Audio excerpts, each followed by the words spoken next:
বিত্তীয় প্ৰতিষ্ঠান বন্ধন বেংক নিবনুৱাৰ বাবে পথ প্ৰদৰ্শক নিবনুৱা যুৱক যুৱতীলৈ আশাৰ ৰেঙনি কঢ়িয়াই আনিছে বন্ধন বেংকে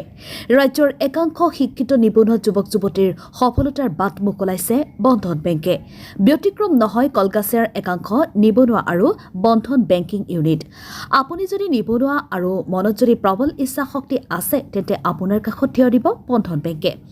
ব্যৱসায় কৰিবলৈ যদি আপোনাৰ হাতত পৰ্যাপ্ত মূলধন নাই তথাপিও চিন্তাৰ কোনো কাৰণ নাই কিয়নো বন্ধন বেংকে আগবঢ়াব আপোনাৰ বাবে ঋণৰ সুবিধা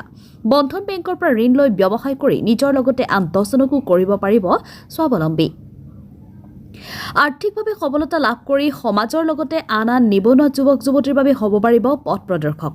কিদৰে বন্ধন বেংকৰ পৰা ঋণ লৈ এজনৰ পিছত এজনকৈ যুৱক যুৱতীয়ে সফলতাৰ বাটত আগবাঢ়ি গৈছে তাক আমাৰ এক প্ৰতিবেদন আজিৰ প্ৰতিবেদনত লৈ আহিছো বন্ধন বেংকৰ পৰা ঋণ লৈ কিদৰে এজন যুৱকে জীৱনৰ ধাৰা পৰিৱৰ্তন কৰি আগবাঢ়িছে এসময়ত উপাৰ্জনৰ পথ বিচাৰি খাবাতৰি খাই ঘূৰি ফুৰা যুৱক আজিৰ সফল ব্যৱসায়ী আৰ্থিকভাৱে হৈ পৰিছে সচ্ছল কলকাছিয়াৰ গুইলেজা গাঁৱৰ হাবিবুৰ ৰহমানে ব্যৱসায় কৰিবলৈ হাতত মূলধন নথকাৰ বাবে কলকাছিয়াৰ বন্ধন বেংকিং ইউনিটৰ কাষ চাপিছে ব্যৱসায় কৰিবলৈ মনত থকা ইচ্ছাৰ কথা অৱগত কৰি ঋণৰ বাবে আবেদন কৰি 30,000 টকা ঋণ লাভ কৰে ঋণ লোৱা 30,000 টকাৰে প্ৰথম অৱস্থাত কলকাছিয়াৰ ভাৰতীয় ষ্টেট বেংক শাখাৰ ওচৰতে সৰু পাণ তামোলৰ দোকান দিয়ে 30,000 টকাৰে ব্যৱসায় আৰম্ভ কৰি নিজৰ পৰিয়ালৰ লগতে ব্যৱসায়ও সুকলমে চলাই আজি 6 পৰা 7 লাখ টকাৰ প্ৰতিষ্ঠিত ব্যৱসায়লৈ ৰূপান্তৰিত হৈছে বৰ্তমান HR ষ্টেচনাৰী ষ্ট'ৰ্ছ নামেৰে নামকৰণ কৰিছে য'ত চাউল দালি আটা চেনি তেল সাবুন বিস্কুট ঠাণ্ডা পানীয় আদিৰ লগতে দৈনন্দিন প্ৰয়োজনীয় সকলো সামগ্ৰী উপলব্ধ ইফালে কলকাছিয়াৰ বন্ধন বেংকিং ইউনিটৰ ঋণ পৰিশোধ কৰি থকাৰ বাবে বৰ্তমান 3 লাখ টকাৰ ঋণ পাবলৈও সক্ষম হৈছে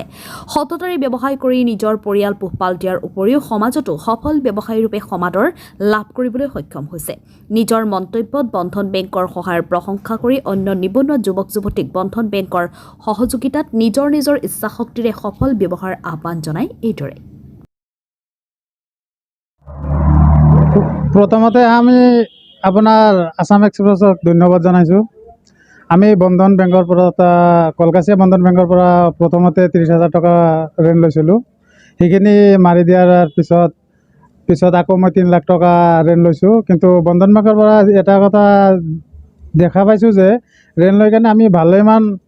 লাভান্বিত হৈছোঁ আৰু আশা কৰোঁ আমাৰ যিসকল বেকাৰ ল'ৰা ছোৱালীহঁতে আছে বনাই ঘূৰি আছে সিহঁতে ইয়াৰ পৰা ঋণ লৈ লাইফত কিবা এটা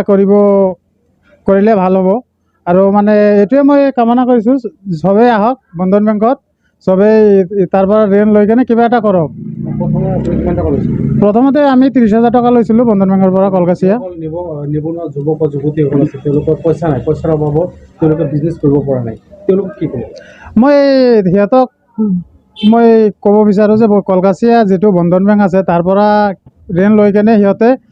নিশ্চয় কিবা এটা কৰিব পাৰিব ঋণ লওঁতে আপোনাৰ কি ডকুমেণ্টছ বহুত লাগে ডকুমেণ্টছ ইমান এটা ডকুমেণ্টছৰ প্ৰয়োজন নাই যেনেকুৱা আপোনাৰ পান কাৰ্ড ভোটাৰ কাৰ্ড আধাৰ কাৰ্ড এইবিলাক হ'লেই হৈ যায় আপোনাৰ দোকানখন ক'ত মোৰ দোকানখন কলকাছিয়া ষ্টেট বেংকৰ অপজিট ছাইডত কি নাম আপোনাৰ মোৰ নাম হাবিবুৰ ৰহমান বৰ্তমান আপোনাৰ কিমান টকা মানে উপাৰ্জন কৰিছে এইটো এতিয়া আপোনাৰ যেনেকৈ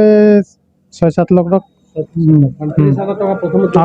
আজি আপুনি 2 বছৰত 6-7 লাখ টকাৰ মালিক হয় আপোনাৰ দোকানৰ নাম HR ষ্টেচনাৰী ষ্ট'ৰ্ছ বন্ধন বেংকক কি কৰে বন্ধন বেংকত ধন্যবাদ জনাইছোঁ চবেই ইয়াতে আহক আহি কেনে চবেই ঋণ লৈ কেনে কিবা এটা কৰক এইটোৱে মই কামনা কৰিছোঁ